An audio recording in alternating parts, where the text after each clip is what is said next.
Leonardo DiCaprio had it all. Everything any actor dreams of having: world fame, box office-breaking films, and roles that proved just how talented he was. Or, well, almost everything, because the one thing he was missing was an Oscar. For more than 20 years, he demonstrated his talent in film after film. People recognized him, nominated him, and we got our hopes up. But at the end of every ceremony, someone else walked away with the Oscar. But why? Why would someone with such an extensive career, such a diverse range of roles, and such undeniable acting ability keep falling short no matter how hard he tried? Well, the answer might lie in the very mechanics of the awards and the way winners are chosen. Let me tell you about it. To start, we need to understand the life of Leonardo Wilhelm DiCaprio, a boy born in Los Angeles, California. His mother, Irmelin, is a secretary who comes from Germany, while his father, George DiCaprio, is an underground comic artist. They name him Leonardo in honor of the famous Leonardo da Vinci, as if from the very beginning he was destined to maintain a connection with art. His parents divorce before he is born, but they decide to share custody. Leonardo grows up mainly with his mother. There isn't much information about his childhood because Leonardo has always been very private about his personal life. Even so, with the little that exists, we can piece together a small picture of what his early years were like. As he grows up, his parents notice that the boy has a special inclination toward art, so they take him to museums, teach him about painting, read him books, and surround him with everything that can stimulate his creativity. His mother reinforces that inclination by taking him to audition for television programs. The first was Romper Room, a children's show where kids could play, learn, and do crafts. At less than 5 years old, Leo auditions and manages to appear in the first episode, though his participation doesn't last long. After this experience, his mother tries to get him a representative to secure more opportunities in television, but it isn't easy at all, and for several years, he doesn't land any roles. It isn't until he reaches adolescence that he returns to acting with greater determination, starring in an advertisement for a car brand and shortly afterward appearing in a chewing gum commercial. After this, he begins studying at John Marshall High School, and it is there that his passion for acting truly ignites. As he gets older, he begins to understand that what he really wants to do with his life is act.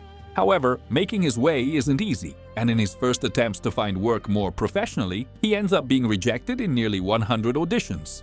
After so many rejections, Leonardo recalls in an interview years later that around that time his father took him to the movies to see a film starring Robert De Niro, whose performance left a deep impression on him.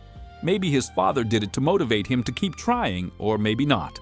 But what is certain is that a couple of years later, he manages to land his first television role in Parenthood, a series that follows the life of a middle-class Californian family going through different stages and challenges in raising their children. The series lasts only one season, but for Leonardo, it represents an enormous leap. At just 15 years old, he plays an introverted teenager dealing with various family conflicts. He isn't the lead, but he appears in several episodes, and that space is enough to reveal something that sets him apart from the other kids in the cast. A naturalness in front of the camera that makes him look authentic and different, without the forced tone that other young actors just starting out tend to have. Thanks to this first role, the boy begins to land more similar jobs. He becomes part of the cast of The New Lassie and appears as an extra in Roseanne, two very popular family productions of that era. He then gets a brief role in Santa Barbara, a very popular American soap opera where he plays a character in his childhood version appearing in some flashbacks. Although his participation was short, it allowed him to be part of a recognized production and gain greater visibility on television. In fact, his work in these series earns him a Young Artist Award nomination for Best Young Actor, an award that recognizes talents under 21 who stand out in film and television. His first film role comes in a production that receives negative reviews, but it serves as a springboard to something much bigger. His next project becomes one of the most important of his career, This Boy's Life. At just 18 years old, he delivers a standout audition and beats out 400 other young men competing for the same role, landing a leading part. During filming, he shares the set with industry giants like Robert De Niro. In this film, he plays a young man who flees the city with his mother in search of a new life. The two end up in a small town where she marries a man who at first seems kind, played by De Niro, but who over time reveals himself to be abusive and irrational. Years later, Leonardo shares in an interview that there is one scene in the film that took 3 days to shoot, the final fight with the stepfather. If you watch the scene, you can tell that the performances of everyone involved are spectacular. and Leonardo, despite his limited experience, holds his own completely. Once released, his performance receives a great deal of praise from both critics and colleagues, positioning him as one of Hollywood's greatest emerging talents. With talent like that, it comes as no surprise that increasingly important offers begin to arrive. Disney takes an interest in him and offers him a role with a very attractive sum of money on the table. However, Leonardo chooses to turn it down and instead gravitates toward another project called What's Eating Gilbert Grape, which would mark a milestone in his career. The film centers on Gilbert, played by a young Johnny Depp, who must take care of his family after the death of his father. Leonardo plays Arnie Grape, Gilbert's younger brother, a character with an intellectual disability. One of the most challenging scenes comes near the end of the shoot when the mother dies and it is Arnie who finds her. The difficulty of this scene lies in showing how someone like Arnie, who doesn't fully understand death due to his limitations, can experience and express deep, genuine pain. The performance requires conveying real emotions that reflect his confusion, his fear, and his grief. When it opens, the film becomes a success, and Leonardo's performance is so convincing that many people actually believed he had a disability. In interviews from that era, Leonardo mentions that working with Depp was an extremely valuable experience. Together, they focused on building the brotherly relationship their characters had shared since childhood. Thanks to that work, with just a few glances or gestures, they managed to convey on screen the bond and deep connection that united their characters.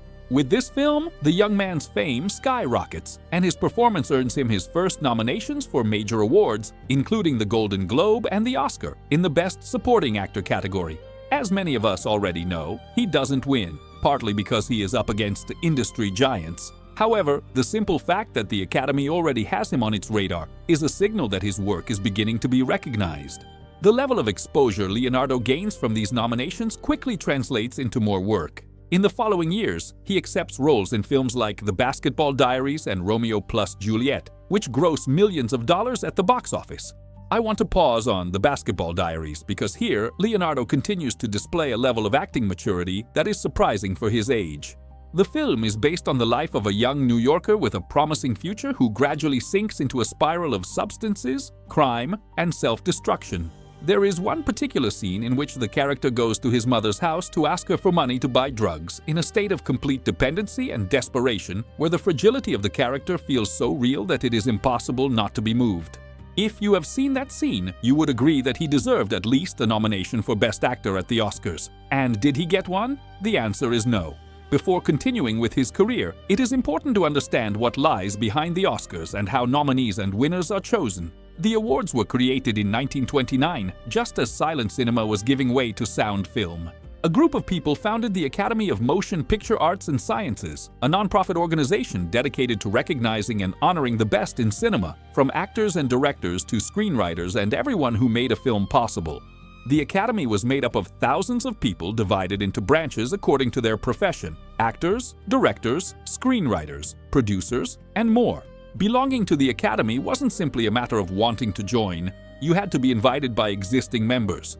Generally, this invitation was extended to artists and professionals who had previously been nominated for an Oscar or who had a notable career. In the first stage of the process, each group proposed the nominees within their specialty. Actors chose who would compete in the Best Actor or Best Actress categories. Directors voted on nominees for Best Director, and so on. Once the nominees were announced, the second phase began, in which all members participated in the final vote regardless of their specialty. The system was simple. Whoever received the most votes won. Now, returning to Leonardo's career.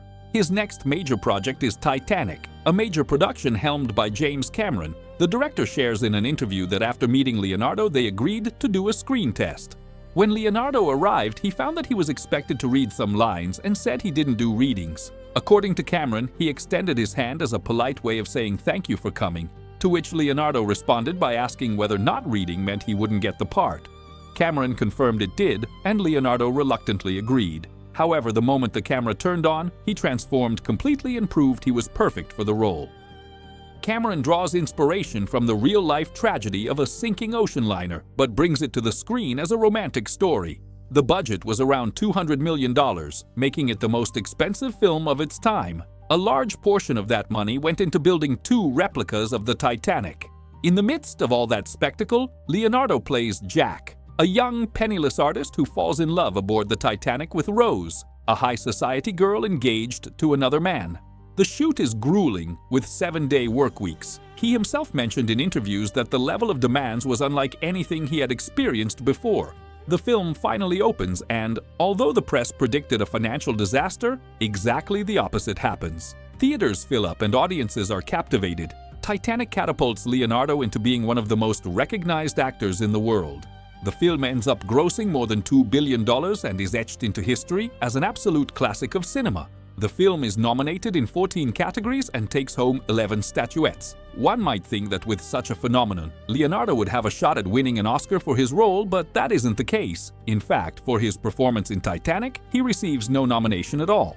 And the fact that Leonardo didn't even receive a nomination for Titanic already starts to sound suspicious. After the phenomenon of Titanic, the next roles he takes on earn him criticism rather than praise. First, he stars in The Man in the Iron Mask, where he plays a dual role, King Louis XIV, a young, arrogant, and cruel monarch, and his hidden twin brother, a just and kind man who has spent years imprisoned. Many critics expected a performance as intense as his portrayal of Jack in Titanic, but this is a very different kind of story, more theatrical and melodramatic, which led some to view his performance as exaggerated or unconvincing. He then stars in The Beach, where he plays a disillusioned and selfish young man obsessed with finding a perfect paradise that ends up destroying himself and those around him. But rather than letting outside opinions sway him, Leonardo continues accepting roles very different from those he had been playing, leaving behind drama and romance to explore new stories. He appears in Catch Me If You Can, a criminal comedy drama in which his role benefits from his good-looking charm, something his character needs in order to get away with his schemes. Once released, the film becomes a resounding success, and his performance earns recognition with a Golden Globe nomination. Around this time, Leonardo invests time and money into creating a foundation bearing his name, dedicated to nature conservation. He then makes a radical strategic shift, moving from the charming good-looking guy to historical drama by taking part in Gangs of New York. That is followed by The Aviator, where he plays Howard Hughes, a visionary businessman and aviator whose genius and ambition coexist with obsessions and mental health struggles. For this role, he wins a Golden Globe and receives another Oscar nomination for Best Actor, but once again, he doesn't take home the award. He then stars in Blood Diamond, a film set in Sierra Leone during the Civil War, where he manages to give humanity to a character that could easily have remained a simple mercenary. He mentions in an interview that to make the character more authentic, he worked with a dialect coach and perfected a Rhodesian accent, something the critics greatly appreciated. Before reaching his great dark dramas, he appears in The Departed, playing a state police officer working undercover within the Irish mob in Boston. His next role is in Shutter Island, a psychological thriller that personally happens to be one of my favorites. The story takes place in the 1950s when two federal agents travel to a psychiatric hospital on a remote island to investigate the disappearance of a patient. Little by little, Leonardo's character begins to lose his grip on what is real and what is not, confronting his own traumas and the dark secrets of the place.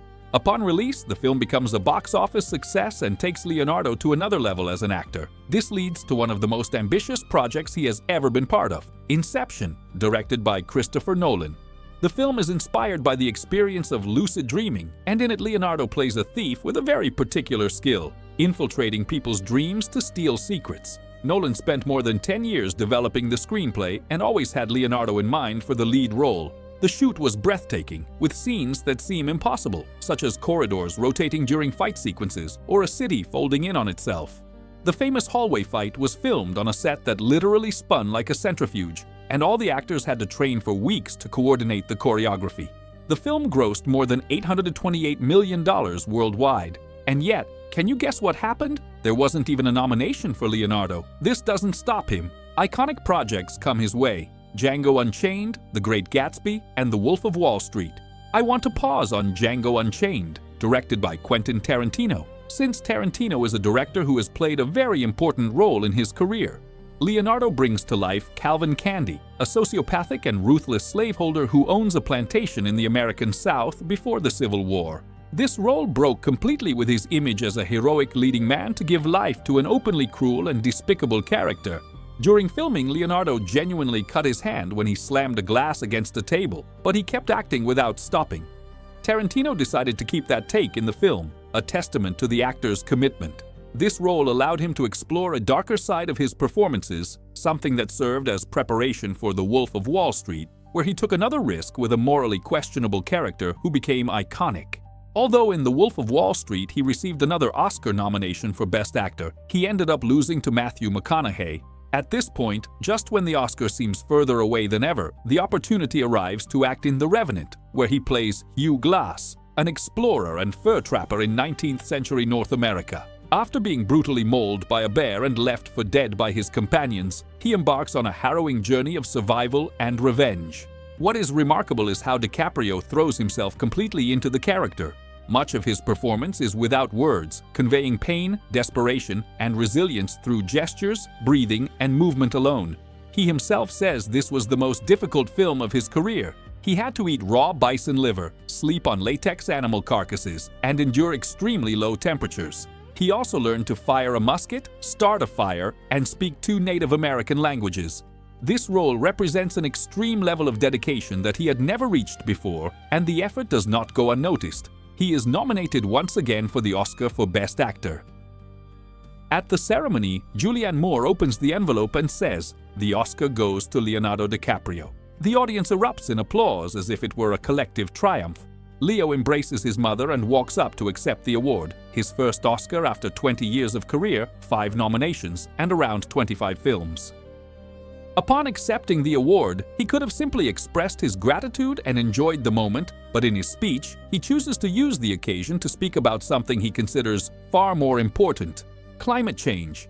He says that climate change is real, that it is happening right now, that it is the most urgent threat facing our species, and that we need to work together and stop procrastinating. And it is here that we understand that throughout all this time, Leonardo's vision extended far beyond a simple golden statuette. Even if none of us are actors, I think this story can help us understand something important. For years, Leonardo DiCaprio was the perfect example of the fact that talent does not necessarily imply recognition. All of us, in some way, have learned to measure our own worth through other people's eyes. We are taught that success is demonstrated through awards, applause, approval, or a congratulations. So when those things don't come, we can start to question whether what we're doing is really worth anything. But the problem isn't recognition itself. We all need it, and it's human to want it. But rather getting trapped in it, believing that without external validation, there is no value. So for me, the key lies in changing the way we measure our own success. Instead of asking yourself whether the world is applauding you, or spending entire weeks questioning why you didn't win that diploma or that competition, perhaps you could ask yourself whether you are proud of what you do, whether what you are building makes sense to you, whether you recognize yourself in your own work. And if when you ask yourself those questions, you discover that the answer is no, that is also fine.